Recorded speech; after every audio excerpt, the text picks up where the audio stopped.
बिस्मिल्लाहिर्रहमानिर्रहीम अस्सलामु अलैकुम रहमतुल्लाह। आज से 1 साल पहले जब साबिक डीजीआईएसआई जनरल फैज़ हमीद को गिरफ़्तार किया गया, हिरासत में लिया गया और मिलिट्री कस्टडी के अंदर उनको लिया गया, तो उसके बाद आईएसपीआर की जानिब से एक प्रेस रिलीज़ जारी की गई। उसके अंदर कहा गया कि जनरल फैज़ हमीद को गिरफ़्तार कर लिया गया है और उस वक्त प्रोपेगेंडा शुरू कर दिया गया। यानी जितने सहाफ़ी, जितने इस्टेब्लिशमेंट के कहने पर काम करने वाले या नून लीग के कहने पर काम करने वाले और पीपल्स पार्टी के कहने पर काम करने वाले, उन्होंने इसके ऊपर शोर मचाना शुरू कर दिया, उसके ऊपर वावेला करना शुरू कर दिया कि जनरल फैज़ हमीद को गिरफ़्तार कर लिया गया और खुद साख्ता एक उन्होंने चार्जशीट बनाना शुरू कर दी। हालांकि अगर इस किस्म की कुछ चार्जशीट होती तो आईएसपीआर उसको खुद एक्सप्लेन करता, बताता, आईएसपीआर उसके बारे में खुद प्रेस रिलीज जारी करता।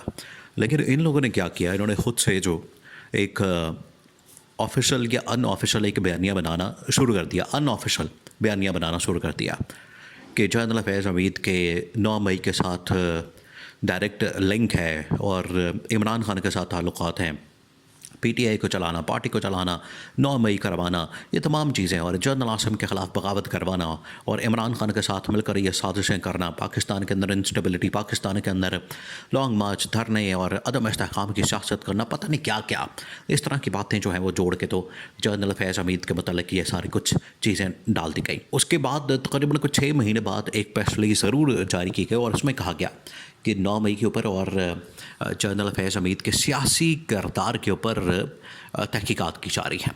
अभी सिर्फ तहकीकात का बड़ा इस्तेमाल किया क्या, लेकिन बाहर बैठे हुए लोगों ने 9 मई से भी जनरल फैज़ का ताल्लुक़ जोड़ दिया, इमरान खान के साथ भी ताल्लुक़ जोड़ दिया, साजिश भी जोड़ दी और पता नहीं क्या क्या जोड़ दिया। लेकिन अब हैरान कुन खबर सामने आई है कि जनरल फैज़ हमीद के ऊपर पिछले तकरीबन कोई अब 7 से 8 महीने हो चुके हैं, 10 महीने हो चुके हैं जब से जनरल फैज़ हमीद इस वक्त मिलिट्री कस्टडी के अंदर मौजूद है। 2 खबरें सामने आई। एक तो ये कि जनरल फैज़ हमीद की इस वक्त तबीयत नासाज है और तबीयत की ख़राबी की वजह से उनको हॉस्पिटल के अंदर मुंतकिल कर दिया गया है। अब इसके पीछे जो है 2-3 थ्योरियाँ काम कर रही हैं। एक तो ये काम करी कि देखा, जनरल फैज़ हमीद को पकड़ना कोई आसान काम है, उसके ऊपर कार्रवाई करना और उसको पकड़ के तो जेल में रखना या उसके ऊपर उसको हिरासत में रखना, उसको कस्टडी में रखना, ये कोई छोटी बात है।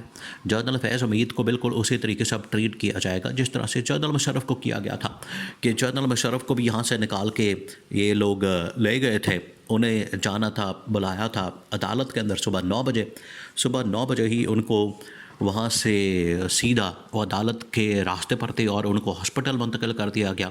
हॉस्पिटल से उसके बाद वो दुबई मुंतकिल हो गए और फिर उसके बाद कभी वो उस अदालत के अंदर पेश हुए ही नहीं।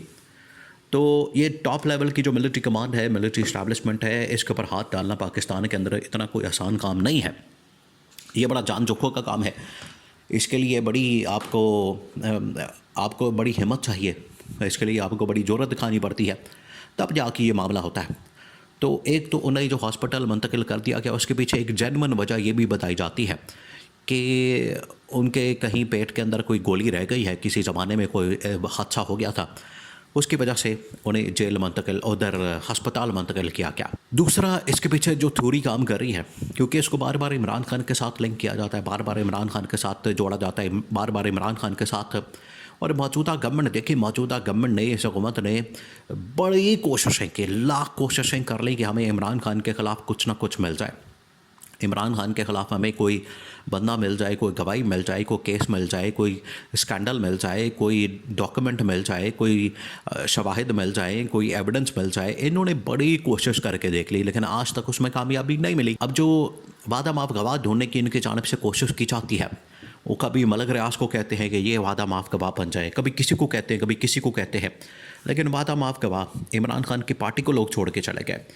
इमरान खान की सियासत छोड़ के चले गए, पार्टी छोड़ दी, सियासत छोड़ दी, सब कुछ उन्होंने छोड़ छाड़ के तो बिल्कुल किनारा कशी इख्तियार कर ली। लेकिन इसके बावजूद इस बात के ऊपर वो एग्री नहीं किया कि वो इमरान खान के ख़िलाफ़ वादा माफ़ गवाही दे। उन्होंने कहा कि जब इमरान खान ने कुछ ऐसा गलत किया ही नहीं, हम किस तरह से उसके ख़िलाफ़ गवाही दे सकते हैं। तो आज जनरल फैज़ हमीद के मतलब भी ये ख़बर सामने आई है कि उनको भी वादा माफ़ गवाह बनने के लिए बड़ा प्रेशर डाला जा रहा है, और जब प्रेशर डाला गया है तो उनकी जानिब से साफ इनकार कर दिया गया है।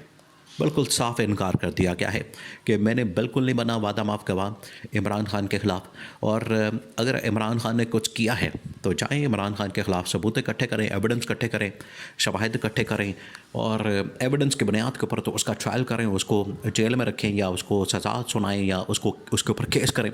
जो भी करना है आप करें, लेकिन ये शवाहिद की बुनियाद के ऊपर करें, एविडेंस की बुनियाद के ऊपर करें, ना कि किसी बंदे को पकड़ के तो उसको वादा माफ़ गवाह बना के और उसकी बुनियाद के ऊपर आप पूरा केस खड़ा कर दें।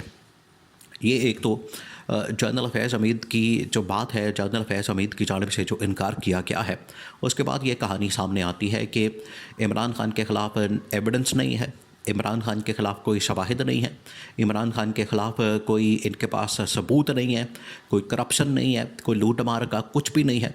इस वजह से इस तरह के लोगों को वादा माफ़ गवाह बनने के लिए कहा जाता है। और ये पहली मिसाल नहीं है, इससे पहले आप देखिए ये मलिक रियाज के ऊपर भी इसी किस्म का इन्होंने प्रेशर डाला।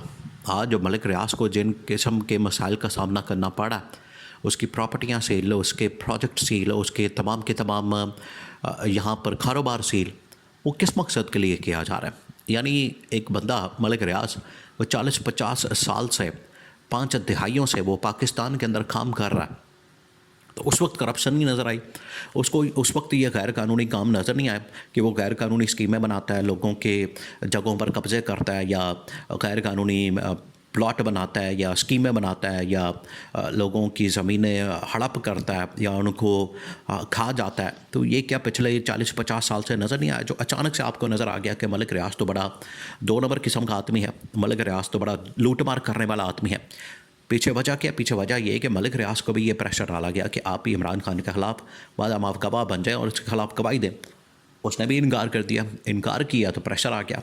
ये तो गवर्नमेंट को ये कम से कम अब इस मिसाल से या इस वाक़े से तो सबक हासिल करने की ज़रूरत है। आप ये मज़ीद इस तरह का हरबा इस्तेमाल करके, टूल इस्तेमाल करके, किसी बंदे के ऊपर प्रेशर डाल के, उसको मजबूर करके, उसको वादा माफ़ गवाह बना के, तो आप इस तरह से किसी के ऊपर जो है मुकदमाबाजी नहीं कर सकते, किसी के ख़िलाफ़ केस नहीं चला सकते। आपके पास एविडेंस है, शवाहिद है, पकड़े बंदे को और अंदर करें, जेल में डालें, ट्रायल करें, केस बनाएं और सज़ा सुनाएं। अब तो अदालतें भी इनके अपने पास मौजूद हैं। अब तो अदालतें भी ऐसी वो सारी की सारी डोगर कोर्ट बन गई हैं, अस्करी कोर्ट बन गई हैं, तो अदालतें भी इनके पास अपनी मौजूद हैं। अब इनके पास कमी किस चीज़ की है?